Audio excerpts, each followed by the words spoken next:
행복하게 사십시오.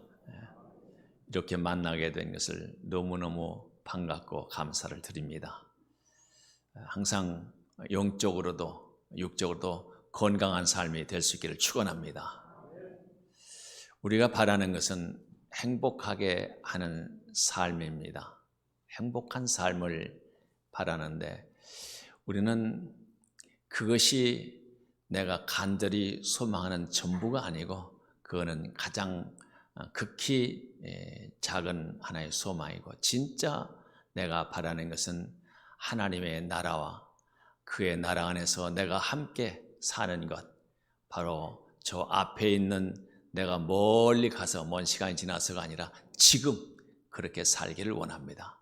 그 삶이야말로 내가 최고로 행복한 시간이 될 줄로 믿습니다. 정말 우리가 기대하는 것이 없다면은, 앞에 있는 것을 기대하는 것이 없다면은 그게 삶일까? 그는 죽음과도 같은 겁니다. 기대할 것이 없는 사람은, 희망이 없는 사람은, 절망적인 사람은 살 자격도 없을 뿐더러 오래 살지도 못합니다. 어느 그 생물학자가 쥐를 가지고 실험을 했는데 독 안에다가 넣어놓고 까맣게 밀봉을 다 위에 뚜껑을 다 해버렸습니다. 그러고 보니까 이 쥐가 완전히 다 밀봉을 딱 해놨더니 빛이 하나도 안 들어가게 새까맣게 몇 분 후에 죽더라는 게 쥐가. 그런데 똑같이 밀봉을 딱 해놓고 바늘로 구멍을 하나 딱 바늘구멍 뚫었는데 그 쥐는 한 달 이상을 살더라고요. 인간만 아니라 짐승들도 그 작은 빛 하나에 희망을 걸고 그 희망이 있을 때 더 살게 되고 더 생명을 누릴 수 있었습니다. 그러니까 빛이 없고 희망이 없는 그런 상황에서는 조금치도 살아가는 힘이 없는 겁니다. 일단 이스라엘 사람들에게 정말 희망이 있다면 메시아, 대망사상, 메시아가 오신다는 것, 그것 때문에 이들이 사는 거예요. 그것 때문에 아주 큰 어려움, 고통, 절망적인 상황, 그런 가운데서도 그들이 일어설 수 있었던 것은 바로 메시아 대망사상, 그것이 이스라엘 사람들의 혼입니다. 혼. 그것으로 사는 거예요. 그런데 그것이 없다면은 이들은 아마 역사 속에서 진적이 흔적이 없어졌을 것입니다. 주후 70년에 이스라엘이 다 망했습니다. 성전도 다 깨뜨려져 버렸고 그 벽돌 하나 위에 얹어지지 못할 만큼 완전히 다 박살나버려요. 결국은 그 상황들이 건 한 1900년 동안 거기 있는 사람들 다 그냥 흩어져 버린 거예요. 이스라엘 사람들 다 완전히 나라가 없어져 버린 거예요. 1900년 동안 단일 민족이 나라 없이 그냥 떠돌이 생활하면서 그 한 나라를 다시 건설할 수 있다는 것은 그거는 기적이 아니고는 안 된다는 겁니다. 어떻게 1900년 동안 다 흩어져 뿔뿔이 흩어져 버렸는데 그 현지 생활에 동화되고 섞여버리고 이렇게 살아야 되는데 어떻게 다시 나라를 건설해요? 그들은 주 70년에 다 깨뜨려져 없어졌지만은 1948년 5월 16일 한 이스라엘을 다시 건설하게 된 겁니다. 참 놀랍잖아요. 5월 16일이나 5월 14일. 뭐 때문에? 그들은 희망이 메시아가 오신다는 것. 그분이 오시면은 새로운 하나님 나라를 건설하고 샬롬의 나라가 이루어지고, 이제는 가장 인간이 인간답게 살 수 있는 모든 조건들이 다 이루어진다는 겁니다. 메시아 대망 사상입니다. 그런데 어떤 이유에서인지 이들이 살면서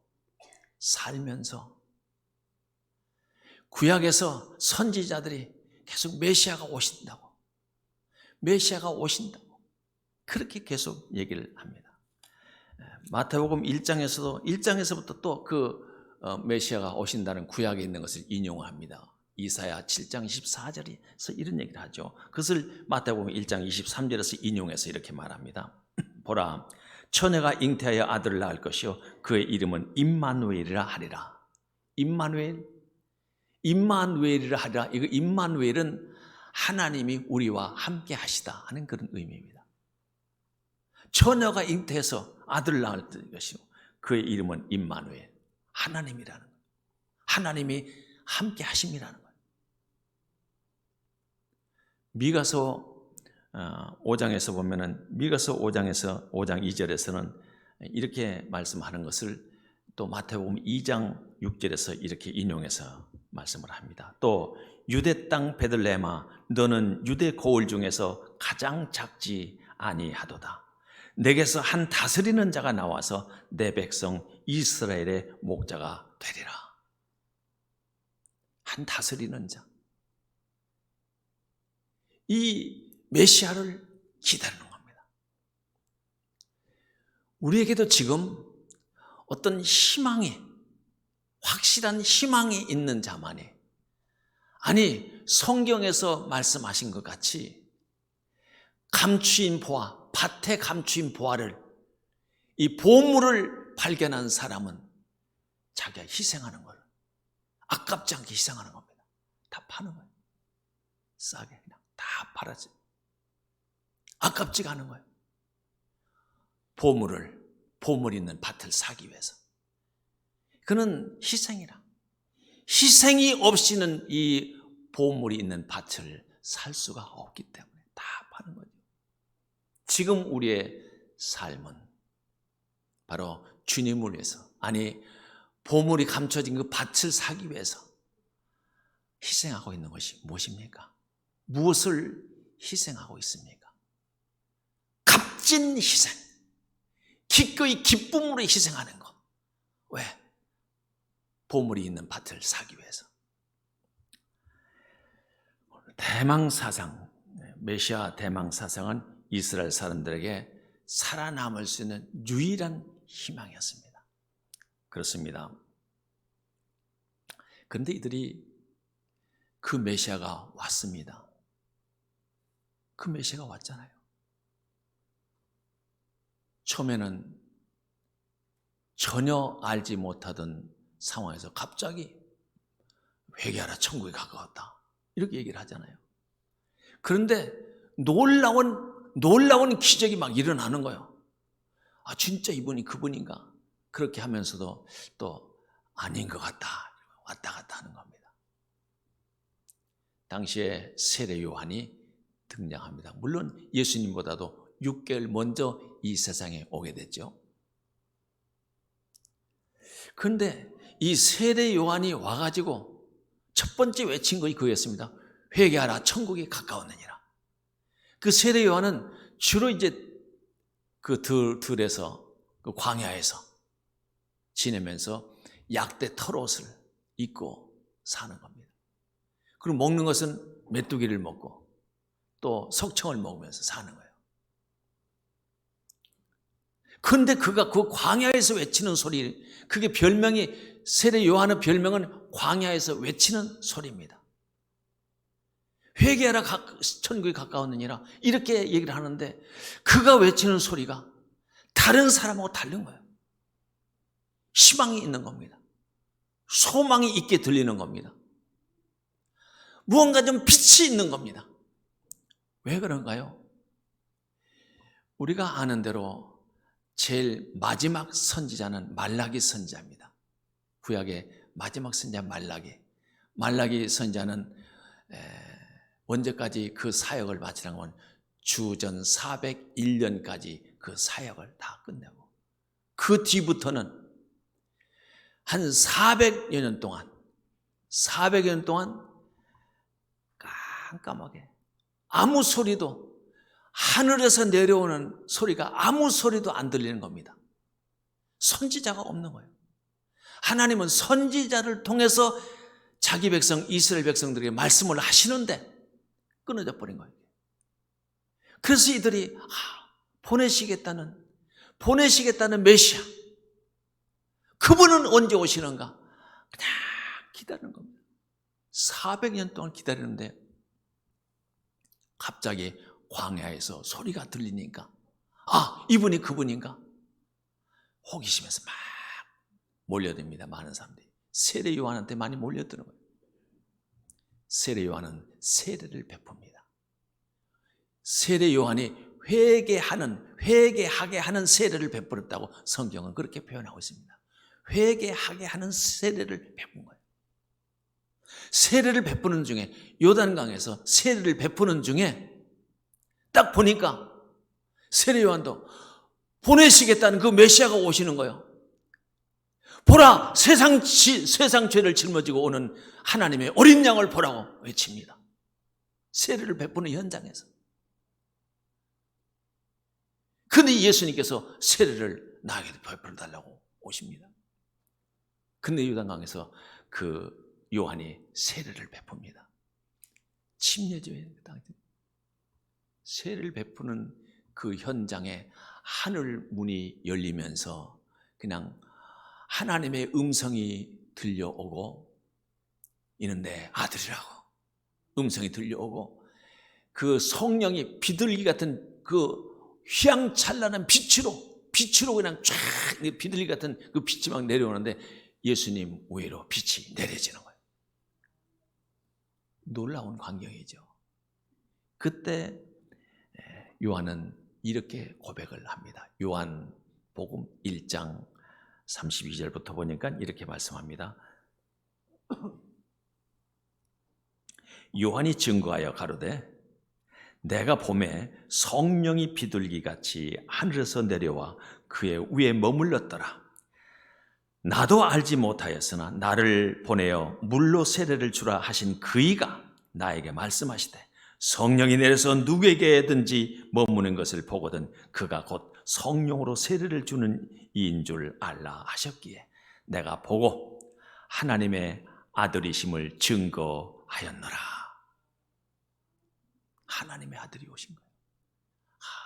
그러니까 세례 요한으로서는 그것을 보았으니까 그 음성을 들었으니까 얼마나 이게 감동이고 감격적이겠습니까? 그분이 이제 마침내 오셨구나. 그러면서 이제 지내는 거예요. 그런데 그렇게 지내는 중에 사건 하나가 벌어집니다. 당시에 왕은 헤롯이라고 하죠. 헤롯 안티바스입니다. 왕입니다.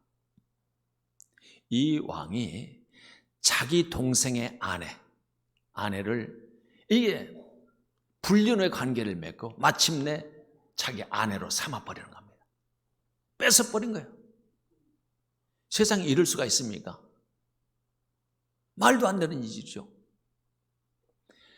그러면 이거를 이런 말도 안 되는 짓을 하고 있는 왕이라고 할지라도 하나님의 종들은 당시에 정말 성경을 정말 다 꿰뚫고 있는 바리새인들, 사두개인들, 제사장들, 종교 지도자들 그건 안 된다고 그건 죄라고 하지 말라고 그렇게 말을 했어야 됩니다. 근데 아무 소리를 못해. 권력 앞에 세상의 권력 앞에 짓눌려서 아무 소리도 못합니다. 참 이런 게 당시에도 예수님 당시에도 이런 일이 있었던 거예요. 지금도 여전히 세상은 어지러운 세상에서 우리가 살고 있습니다.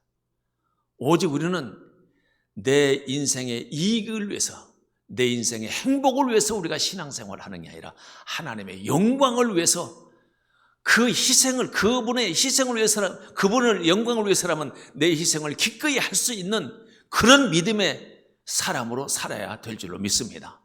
그게 하나님께서 원하시는 것이니까. 그 안에 지금은 희생일지라도 그 희생 속에 감춰진 하나님의 축복이 있기 때문입니다.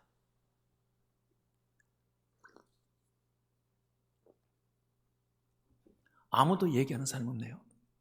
근데 세례 요한은 정의로운 사람이요. 정의로운 사람이요. 자기가 옳은 것에가 아니라 하나님의 옳은 것에 대해서는 목숨을 거는 사람이요. 볼 수가 없습니다. 결국은 그 헤롯 안티바스에게 가서 당당하게 당신은 죄를 범하고 있다고, 그렇게 하면 안 된다고 단호하게 하지 말라고 단호하게 말을 합니다. 그러니까 이 헤롯 안티바스가 저게 뭔데 나한테 지금 이러는 거야 지금. 권력. 그 당시에 헤롯 왕이면은 무엇이든지 그 주입니다. 주는 모든 세상의 주인이요. 생명의 주인이고 재물의 주인이고 땅의 주인이고 마음대로 하는 마음대로. 그런데 그 앞에 그 어마어마한 권력 앞에 그냥 막 죄인이라고 외치면서 단호하게 회개하라고 그렇게 하고 있으니까 이게 도저히 용납이 안 됩니다. 그래서 붙잡아가지고 감옥에다 쳐넣어버린 거예요. 이 감옥에 갇혔습니다. 세례 요한이 지금 감옥에 갇혀, 오늘 본문의 말씀은 감옥에 갇혀 있는 그런 상황입니다. 시간이 지납니다.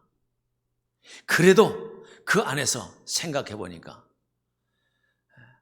지금 세례 요한이 개인 자기 생각을 해보면은 바로 하나님이 보내시는 메시아가 이 세상에 오셨고, 그분이 오셨다면 하나님의 나라를, 정의로운 나라를 건설하실 것이고, 그렇다면은 자기가 하고 있는 이 일에 대해서 자기는 곧 풀려날 걸로 생각을 하는 것 같습니다.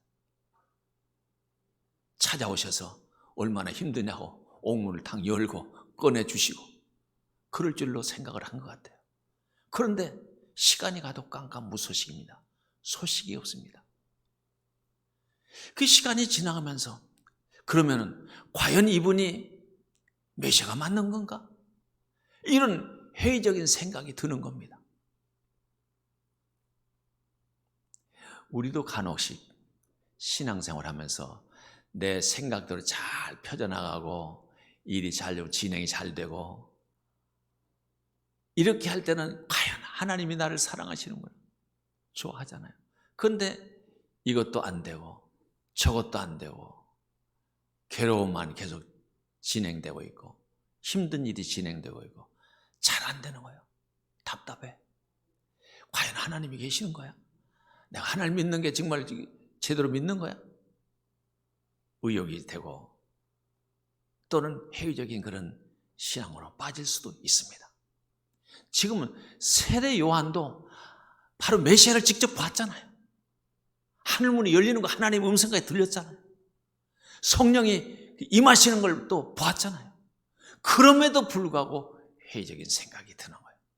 그래서 자기 제자들이 감옥에 자주 찾아오잖아요. 그 제자들에게 당부를 합니다. 너희들은 가서 그 예수한테 가서 이렇게 물어봐라 하면서 물어보라고 하는 얘기가 오늘 본문의 말씀입니다. 2절 말씀. 요한이 옥에서 그리스도께서 하신 일을 듣고 제자들을 보내어 예수께 여짜오되 오실 그이가 당신이 오니까 우리가 다른 일을 기다려오리까? 당신이 과연 하나님께서 보내신 메시아 그분이 맞습니까? 아니면 우리가 다른 분을 기다려야 됩니까? 이렇게 묻는 겁니다. 답답해서 그랬겠죠. 답답해서. 이렇게 하나님의 음성도 듣고 그 놀랍게 성령이 임하시는 것을 보았고 그분이 행하시는 것은 놀라운 역사가 막 이루어지고 있는 것을 봤는데도, 들었는데도 이렇게 회의적인 회의에 빠졌는데, 지금 나는 어떻습니까? 나는 과연 그분을 믿고 의지하고 그 위대하심이, 하나님의 전능하심이 내 삶에서 반드시 이루어지는 것을 믿는가? 나는 그걸 기다리는가? 내 삶에 하나님의 역사가 이루어지고 있는가? 하나님의 그분의 의대하신 뜻이 지금 내 삶에서 이루어지고 있는가? 그런 회의를 하고 있지는 않습니까? 믿음이 약해져 있지는 않습니까? 아니, 신앙이 아니라 종교 행위로 예배를 드리고 있지는 않습니까? 예수님께서 이 질문을 받으시고 이렇게 답을 하시는 겁니다. 4절에서 예수께서 대답하여 이르시되 너희가 가서 듣고 보는 것을 요한에게 알리되 맹인이 보며 못 걷는 사람이 걸으며 나병 환자가 깨끗함을 받으며 못 듣는 자가 들으며 죽은 자가 살아나며 가난한 자에게 복음이 전파된다 하라. 그리고 하시는 말씀 6절 누구든지 나로 말미암아 실족하지 아니하는 자는 복이 있도다. 지금 실족하는, 누가 실족하고 있습니까? 세례 요한이 지금 실족해서 이런 질문을 하고 있잖아요. 당신이 그 오실 분이 당신입니까? 아니면 우리가 다른 분을 기다려야 됩니까? 누가 이런 말을 할 수 있어요? 실족한 사람만이 할 수 있는 질문이에요. 세례 요한에 책망하는 말씀입니다. 나로 인하여 실족하지 아니하는 자가 복이 있다. 그럼 무슨 뜻입니까? 실족하지 말아라. 실족하지 말아라. 오늘 이 말씀은 지금 나에게 하시는 말씀인 줄로 믿습니다. 실족하지 마라. 네가 예수 때문에 예수 믿고 지금까지 신앙생활 했는데 그거 가지고 네가 실족하지 말아야, 실족하지 아니하는 자가 복이 있도다. 이렇게 말씀을 하시는 겁니다. 세례 요한은 그 불의에 대해서 용납이 안 되는 거예요. 자기 자신에게도 용납이 안 되고 아무리 지위가 높고 권세가 있어도 불의한 것은 안 된다. 그것 때문에 지금 감옥에 갇혀서 고통을 당하고 있습니다. 죄를 범해서가 아니요. 왜 그런 겁니까? 왜 감옥에서 고통을 당해야 됩니까? 생각해 보셨습니까? 그거는 세례 요한의 잘못이 아니요. 당시에 다른 사람들을 보이기 위해서도 아니고 그것이 바로 그렇게 고통받고 그 세례 요한은 감옥에 있다가 결국은 목이 잘려서 죽고 맙니다. 그도 끝나는 거예요. 왜 이래야 되는가? 목이 잘려서 끝나요. 목이 잘려서. 그게 하나님의 뜻이란 겁니다. 위대한 하나님의 역사는 거기까지 한 그것에 대해서 가장 가치 있는 사람이요, 바로 가장 큰 자라고, 여인에게서 난 사람 중에서는 가장 큰 자라고 예수님께서 인정한 사람이요.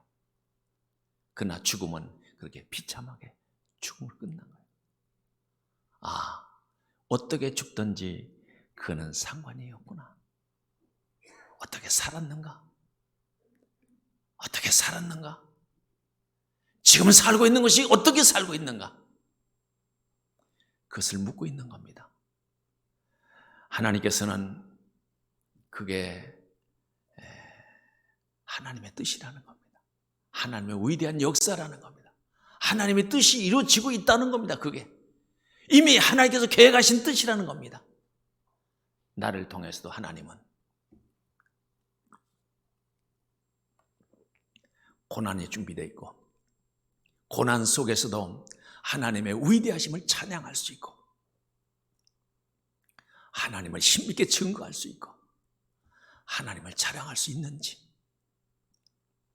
나에게도 점검하시는 줄로 믿습니다. 때로는 나에게 고난이 오고, 때로는 나에게 힘든 일이 오고, 전혀 예상치 못한 일로 인해서 넘어지기도 하고 그럴 수 있습니다. 그런 자리에서 내 삶을 보고 싶어 하시는 겁니다.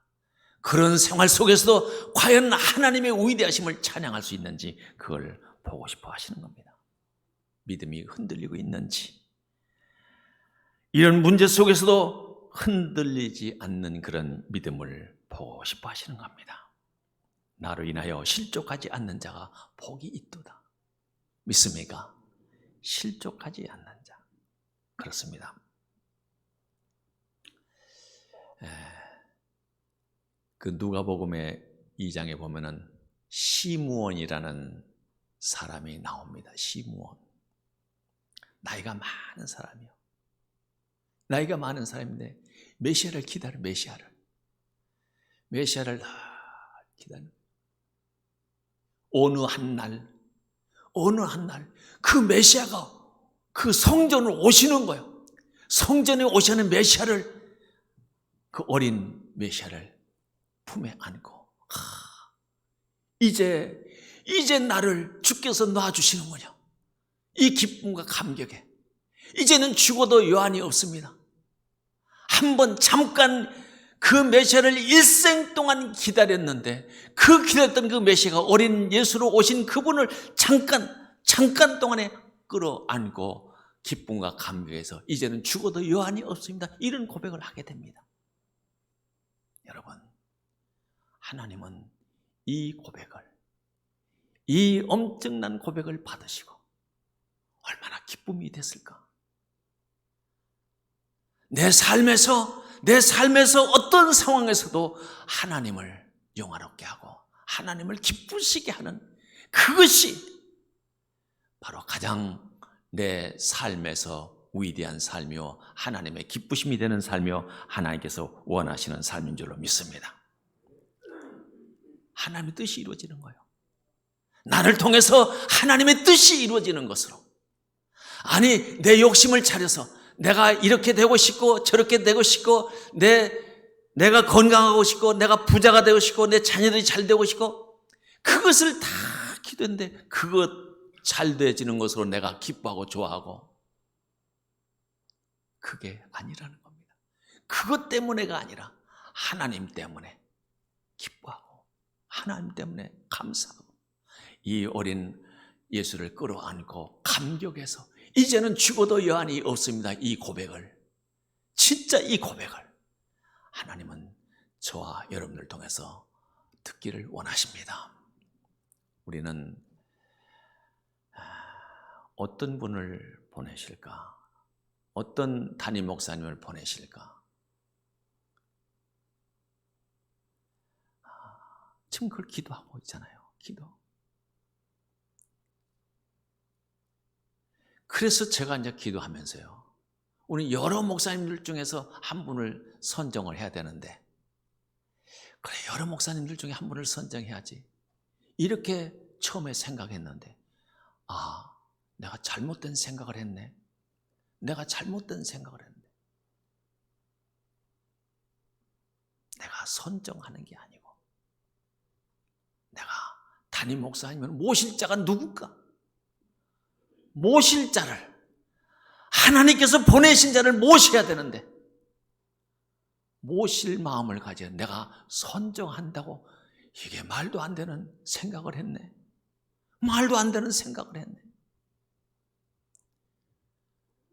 하나님은 우리 호평 제일교회로 모실 자를 하나님께서는 보내실 줄로 믿습니다. 우리는 모시는 겁니다.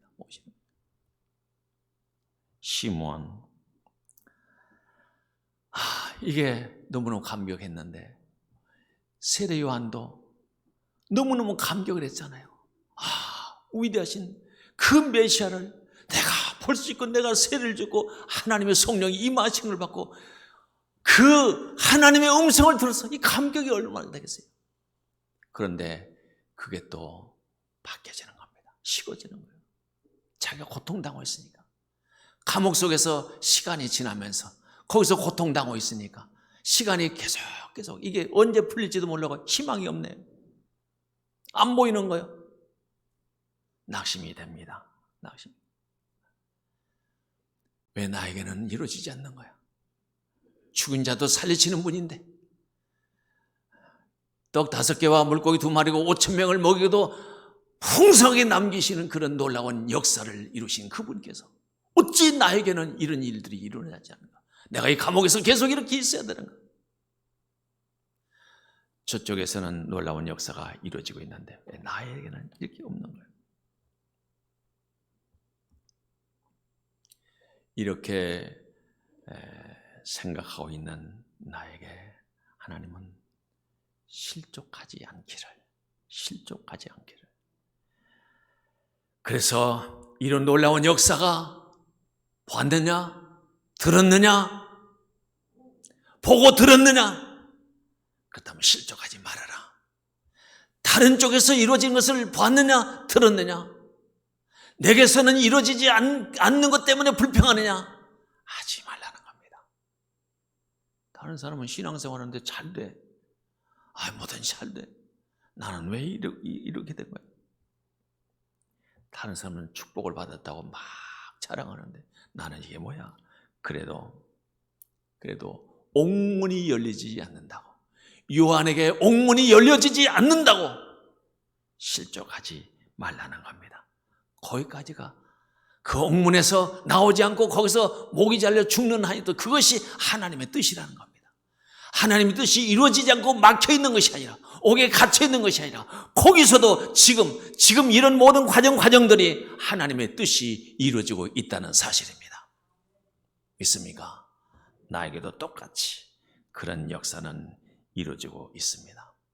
우리 주님은 하늘의 미랄이 돼서 썩어질 때, 죽음으로 끝났을 때 거기서 새로운 역사, 삶의 역사, 생명의 역사가 이루어진다고 말씀을 하시는 겁니다. 내 희생, 여러분 내 희생을 얼마나 아끼고 있습니까? 나를 위해서 희생하는 희생입니까? 그게 희생이라는 것은 다른 사람을 위해서 내가 수고하는, 다른 사람의 행복을 위해서 내가 수고하는, 나를 위해서는 열심히 수고하는데 다른 사람을 위해서는 절대로 그런 희생을 조금치도 하기를 싫어합니다. 하나님은 나의 희생을 보고 싶어 하시는 겁니다. 지금 우리 교회는 지금 해야 될 일이, 내가 해야 될 일이 뭔가? 이런 상황에서 내가 해야 될 일이 도대체 뭔가? 하나님을 기쁘시게 할 것이 무엇인가? 그냥 가만히 앉아서 기다리고만 있을 것인가? 오직 나는 지금 현실, 지금 내가 처한 이 현실, 이런 속에서 하나님께서 내게 주시는 축복으로 알고 감사하고, 지금 계속 내가 해야 될 일들은, 이런 일들이 계속 이루어지고 있다는 것을 이 사람 저 사람에게 계속 말을 해야 됩니다. 사도행전에 보면은 예루살렘 교회에 위대한 7 집사님 중에 한 집사님 스데반이 얘기가 나옵니다. 스데반, 그 집사님은 외칩니다. 예수를 외칩니다. 하나님의 아들이심을 외칩니다. 막 외치는데 결국은 그것 때문에 돌에 맞아 죽는 겁니다. 이런 일이 어디 있습니까? 돌에 맞아 죽는 거예요. 그럼에도 불구하고 돌에 맞아 죽어가면서도 그는 그 얼굴이 천사의 얼굴과 같았더라. 천사의 얼굴로 죽어갔습니다. 저들의 죄를 저들에게 돌리지 말아달라고 그렇게 기도를 합니다. 그리고 하늘 우위를 바라보는데 하나님 보좌 우편에 서신 예수님을 바라봅니다. 그것이 보이는 사람에게만 그런 엄청난 견딜 수 없는 그런 수모와 그런 죽음을 당하면서도 천사의 얼굴을 알 수가 있습니다.